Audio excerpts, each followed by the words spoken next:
Hello everyone, welcome back to the channel. In this video, I'm going to show you how to make app icons black and white on iPhone in iOS 18. This method works on any iPhone model, but only if you are running the latest version of iOS, which is iOS 18. Changing the color of your app icons can give your device a sleek and minimalist look. So let's dive right in. To get started, tap and hold a space on your home screen until the app icons start to wiggle.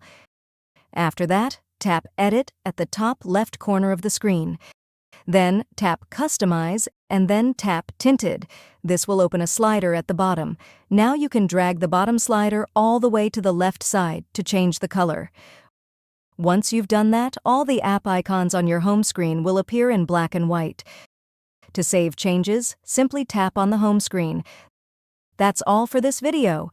If you found it helpful, make sure to subscribe to the channel, and I'll see you in the next video.